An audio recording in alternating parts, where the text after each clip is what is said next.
Nessa lição, eu vou conversar com você sobre os tipos de personagem que você pode encontrar. Como esse curso envolve bastante conteúdo, eu vou me focar apenas nos três mais básicos, mas você vai encontrar vários outros que derivam desses tipos. Mas conhecer esses três vai ser suficiente para organizar suas histórias por enquanto. Numa história, você vai encontrar diversos tipos de personagens, e alguns deles são mais comuns a certos gêneros que outros. Mas tem três categorias de personagens que são a espinha dorsal, digamos assim, de qualquer narrativa: o protagonista, o antagonista e os coadjuvantes. Para a gente entender por que essas três categorias são as mais básicas, é preciso entender qual a função de cada um deles na narrativa. O protagonista é aquele que a gente costuma chamar de personagem principal. Muita gente usa o termo herói da história, mas eu evito usar esse termo porque herói é um tipo bem específico de personagem. Um protagonista pode ser um herói, mas pode também ser um anti-herói, ou um covarde, ou um sábio, ou uma vítima, ou um criminoso, ou até mesmo um vilão. Então eu uso protagonista ou personagem principal para não criar confusão. O protagonista é o principal agente da sua história. Isso quer dizer que a história acontece com ele, por ele e para ele. Em outras palavras, numa boa história, a história só existe porque o personagem existe. E isso quer dizer que, se você tem uma narrativa e o protagonista pode ser facilmente trocado por um outro genérico, isso pode indicar que a sua história talvez tenha alguns problemas. Isso porque esse nível de importância do protagonista não deveria ser imposto, e sim ser uma característica natural. Uma história acontece porque um personagem quer alguma coisa e enfrenta obstáculos para alcançar essa coisa. Em outras palavras, sem o desejo do protagonista e o conflito, não tem história. O protagonista também encarna, de alguma maneira, o tema da história. Na minha HQ curta Sarjeta do Terror Transição, apenas dois personagens humanos, pelo menos: uma filósofa e um delegado. A história se passa num futuro onde uma inteligência artificial toma todas as decisões sobre o mundo, mas que, ao que tudo indica, ela também é responsável por diversos assassinatos. É uma história que mistura horror, ficção científica e filosofia, mas o tema é bem simples. A história é sobre o medo da mudança. A gente pode dizer que os dois personagens têm função de protagonista e cada um deles encarna um aspecto importante do tema. A filósofa representa a aceitação da mudança, enquanto que o delegado representa a rejeição à mudança. Lembra que falamos na terceira aula sobre o tema da história? Essa dinâmica de oposição, de que cada um deles representam os extremos, né, do tema, serve para explorar o tema durante a narrativa, para fazer o leitor navegar por esses dois extremos e se questionar sobre eles. De uma forma geral, o conflito principal da história é o conflito do protagonista, e todo protagonista tem um arco durante a narrativa. Mas é claro que você não precisa ter apenas um protagonista numa história. Você pode ter vários.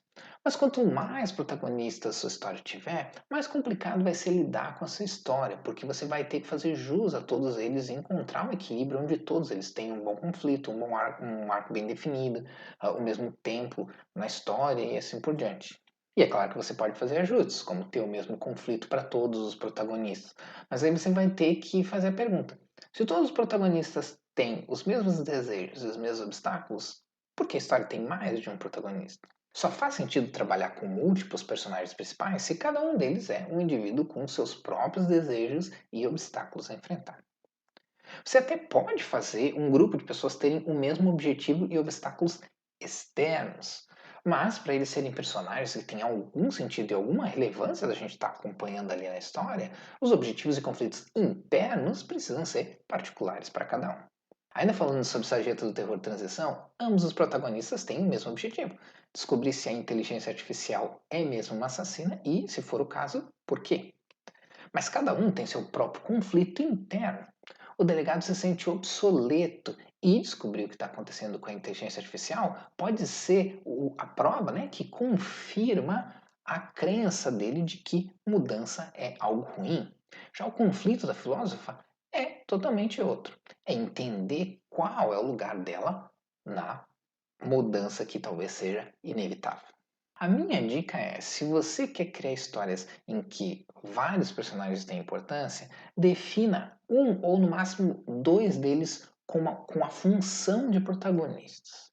E os outros você pode considerar como coadjuvante de luxos, digamos assim, né? Você vai poder dar daí conflito para eles, pode dar até um arco específico para cada um, dar uma certa importância para eles, mas vai poder dar menos espaço na história para poder se focar nos protagonistas propriamente ditos, né? Assim você não dilui o seu foco e consegue manter a história numa direção específica e mais redondinha. Dois exemplos muito bons nesse sentido são os filmes Vingadores Guerra Infinita e Vingadores Ultimato. Ambos têm diversos personagens importantes, mas o protagonista de Guerra Infinita é, na verdade, um só: o Thanos. Tanto é que ele ganha no final. E aqui a gente tem um exemplo de protagonista que não é o herói, e sim o vilão da narrativa. E em Vingadores Ultimato, os protagonistas são os seis Vingadores originais. Outros protagonistas têm grande importância na história, como o Homem-Formiga, por exemplo. Mas os verdadeiros protagonistas são os membros fundadores da equipe. Mas nenhum protagonista está completo numa narrativa sem um antagonista à altura. Assim como o protagonista muitas vezes é chamado de herói da história, o antagonista muitas vezes é chamado de vilão da história. Mas igualmente eu prefiro evitar esse termo pelo mesmo motivo de antes, porque um antagonista não precisa ser um vilão. O antagonista pode ser a mãe do personagem, que não é uma pessoa má, apenas não quer que o seu filho sofra decepções. O antagonista é talvez tão importante na história quanto o personagem principal, porque ele é o principal obstáculo do protagonista e representa normalmente o oposto, ou pelo menos algo muito diferente daquilo que o protagonista representa. O antagonista é construído especificamente para ser o desafio, ou para criar os desafios que o personagem vai ter que lidar. Então eles sempre possuem algum vínculo, né, que pode ser temático ou mesmo dentro da própria história. Por isso você vê muitas narrativas onde o antagonista já foi melhor amigo do protagonista, ou é algum parente, pai, mãe, irmão, etc. Isso é um clássico, como dizem. Da mesma maneira que o protagonista, o antagonista encarna algum aspecto do tema da história que normalmente contradiz o que o protagonista acredita. Mas isso depende da história também. Um antagonista pode até ter a mesma crença do protagonista, se o arco do protagonista for quebrar essa crença e pensar diferente. Como nesse exemplo do segundo capítulo de DayZ. Os dois personagens principais são um casal, marido e esposa, mas eles funcionam como antagonistas um do outro. Se você considerar o personagem Herman como protagonista, sua esposa é a sua antagonista. E se considerar a personagem Frauen como protagonista, Herman é seu antagonista. Então repare que, como eu disse, o antagonista não precisa ser um inimigo. Ele é um obstáculo para o personagem atingir seus objetivos. Então, nesse caso, pode ser inclusive pessoas que estão pensando no bem do protagonista.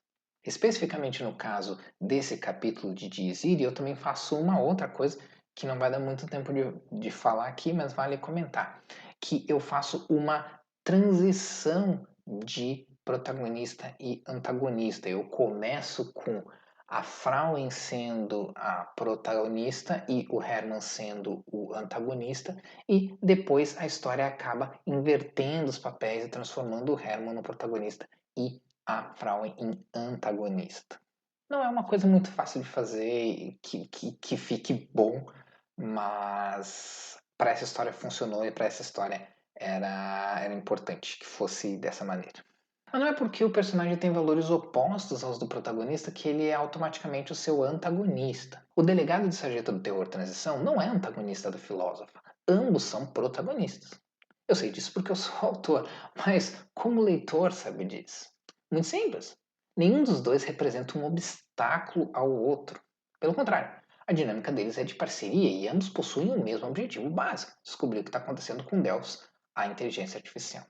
É claro que numa outra versão da história, a gente poderia descobrir que um deles é de fato o antagonista e não tem o mesmo objetivo como alegava que tinha, ou que mesmo que tenha outro objetivo, tem segundas intenções, por exemplo. Mas já posso dar isso como spoiler, não vai fazer diferença na leitura da história, mas já posso dar como spoiler que esse não é o caso. Né? Os dois têm a função de protagonista. Uma coisa muito importante sobre o antagonista é que ele deve ser o principal responsável pela mudança do protagonista em algum nível. Não só por oferecer os obstáculos para o protagonista chegar nos seus objetivos, mas também porque esses obstáculos têm que ser pensados pelo roteirista para lidar diretamente com as crenças e valores do protagonista, ou melhor, com desafiar as crenças e valores do protagonista, para abalá-lo, desestruturá-lo, tentá-lo, etc. Eu não sou muito fã de filmes religiosos, mas há muito tempo atrás, quando eu era bem jovem, assisti um filme, ou uma minissérie, eu não lembro, na verdade, sobre a vida de Jesus, que existem vários sobre isso, vários com o Estevão, né? Mas esse específico tinha uma cena ótima onde o diabo tenta Jesus. Quem é cristão sabe que esse é um momento importante na história de Jesus, mas essa adaptação mostra essa tentação de um jeito que eu achei incrível narrativamente falando. A tentação do diabo é mostrar para Jesus todas as atrocidades que a humanidade ainda vai cometer em nome dele, mesmo depois que ele se sacrificar por ela. Até hoje eu tento encontrar essa minissérie e nunca consegui achar. Então, infelizmente, eu não vou poder usar aqui como exemplo visual, mas é um ótimo exemplo de criatividade dos criadores daquela produção em mostrar o diabo como um real antagonista, como alguém que realmente desafia a visão de mundo de Jesus Cristo a ponto de poder tentá-lo a mudar de lado. Obviamente, e isso com certeza não é spoiler, não funciona, né? E Jesus não muda de lado. Mas essa cena é ótima para mostrar que o diabo realmente tinha esse poder de abalar as crenças de uma pessoa. E esse é um ótimo exemplo do que um antagonista pode fazer. Tentar mostrar para o personagem que a jornada dele é inútil e que não vale a pena seguir em frente. Cabe ao protagonista ser forte bastante para resistir à tentação de desistir e continuar nossa jornada até o fim. Não é muito diferente da vida real, né? Quantas vezes a gente já não ouviu que certa coisa que a gente queria fazer não ia dar certo, não ia funcionar, não vale a pena, é um esforço inútil, e a gente foi lá, fez e deu certo. Todo mundo já passou por isso em algum momento da vida, né? Outro exemplo é Magneto, vilão dos X-Men, que frequentemente tenta o Professor Xavier tentando mostrar a ele que os humanos odeiam os mutantes, não importa o quanto os X-Men se esforcem para salvar a humanidade e mostrar que eles podem coexistir. Apesar da conexão íntima com o protagonista, o antagonista pode ser um personagem independente por si mesmo, tendo seus próprios conflitos, internos ou externos, e mesmo tendo um arco completo. O antagonista pode inclusive ser mudado pelo protagonista e, no final da sua jornada, sair transformado. Um exemplo em filmes recentes de super-herói é Shang-Chi e A Lenda dos Dez Anéis, onde o antagonista é o pai do protagonista e acaba sendo mudado pelo filho no final do filme, tendo terminado seu arco com um momento de redenção. Mas é claro, você tem que lembrar que quanto mais personagens você explorar nessa história, menos espaço você vai ter para a própria história e mais você vai ter que equilibrar o tempo que cada personagem tem. É por isso que muitas histórias preferem se focar no protagonista e deixar o antagonista mais raso para não tirar o espaço da história e poder explorar o melhor possível o protagonista ou mostrar mais do mundo ou expandir as sequências de ação, etc. Aí é uma outra questão mais técnica. E é importante você entender isso também, que muito de criar e construir uma história envolve gerenciar o espaço que você tem e definir o que deve aparecer mais ou menos para o melhor andamento da sua história. Ou, caso você tenha, o que é normalmente o caso, caso você tenha limite de espaço, né? Um limite de páginas, por exemplo, numa história em quadrinhos. Para finalizar a explicação sobre antagonistas, um antagonista é normalmente uma pessoa, dentro, é claro, daquela definição de pessoa que eu especifiquei na primeira edição dessa aula.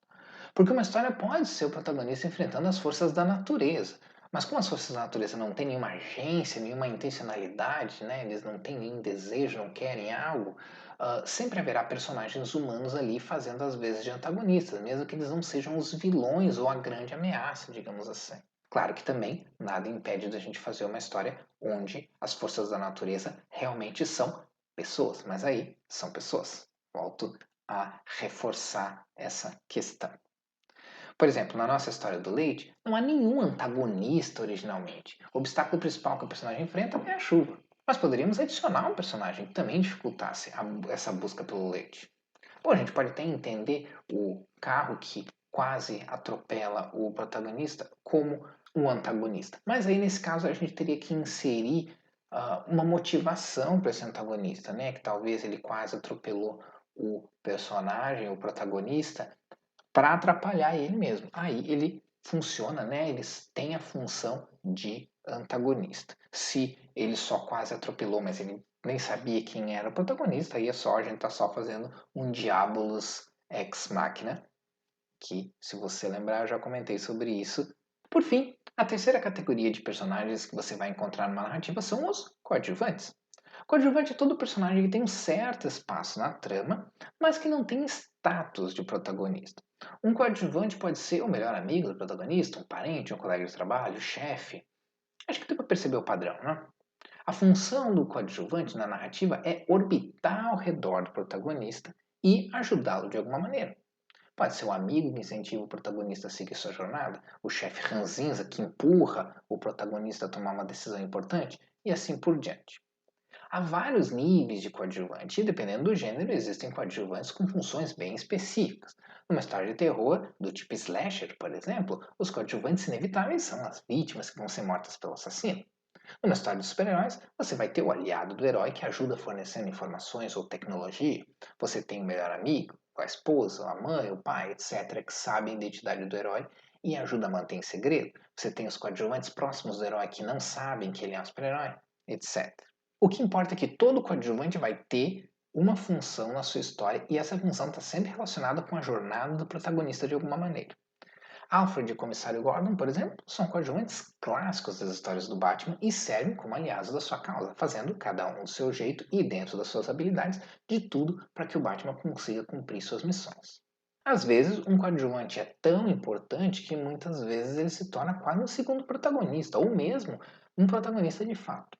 É o caso da Lois Lane, que em algumas histórias do Superman serve como coadjuvante, mas em outras serve como co-protagonista e em outras é ela mesma a protagonista de suas próprias histórias.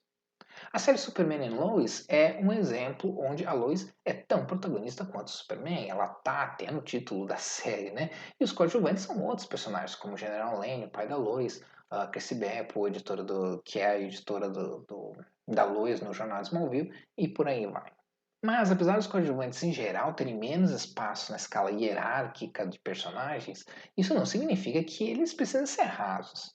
Muitas histórias possuem coadjuvantes bem desenvolvidos e algumas criam até arcos próprios para os coadjuvantes. Embora nesses casos eu já chamaria esses coadjuvantes de luxo, porque chegam perto do status de protagonista.